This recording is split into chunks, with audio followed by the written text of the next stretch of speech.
Shalom. Que la grâce du Seigneur Jésus-Christ et les bontés de l'Éternel se renouvellent dans ta vie ce matin au nom de Jésus. Bienvenue à notre programme l'Évangile en 5 minutes.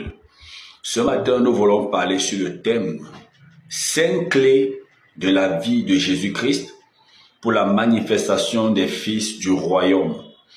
Nous savons que l'épître de Paul aux Romains nous fait savoir que la création tout entière attend la manifestation ou la révélation des fils de Dieu, dans le sens où les fils de Dieu doivent apporter des solutions aux problèmes de l'humanité, un peu comme Christ a apporté la solution au plus grand problème de l'humanité qu'est le péché, qui conduisait l'humanité à la perdition éternelle. Ainsi donc, Christ est venu et il a suscité des hommes et des femmes pour jouer un rôle salvateur, une mission de salut dans la vie des nations. Donc ce matin, nous allons donner 5 clés de la vie de Jésus-Christ, 5 clés tirées de la vie de Jésus-Christ pour la manifestation des fils du royaume. Parce que le tout n'est pas d'être un fils du royaume, un fils, mais il faut que tu puisses te manifester, parce qu'en fait, c'est à cela que le Seigneur nous appelle.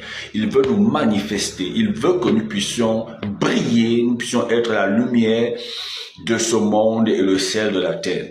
Alors, la première clé ce matin que nous allons donner est la bonne disposition de cœur pour servir.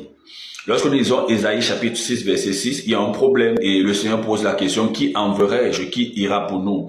Et dans le Psaume 40 verset 7 à 8, Jésus va répondre. Il va dire: tu m'as formé un corps. Tu n'as voulu ni sacrifice ni holocauste pour le péché, parce que le problème que Dieu voulait résoudre dès le commencement, c'était le problème du péché. Il avait donc besoin d'un sacrifice pour racheter l'humanité du péché.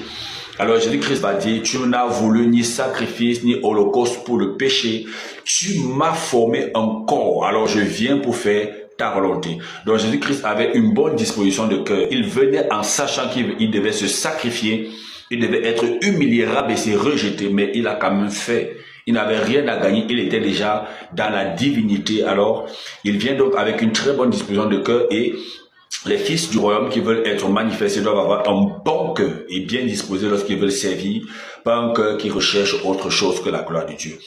Donc, en deuxième point, nous avons le plaisir, prendre plaisir à obéir à la volonté du Père. Prendre plaisir à obéir au Père. Dans Jean chapitre 4, le verset 34, nous lisons: Jésus leur dit: ma nourriture est de faire la volonté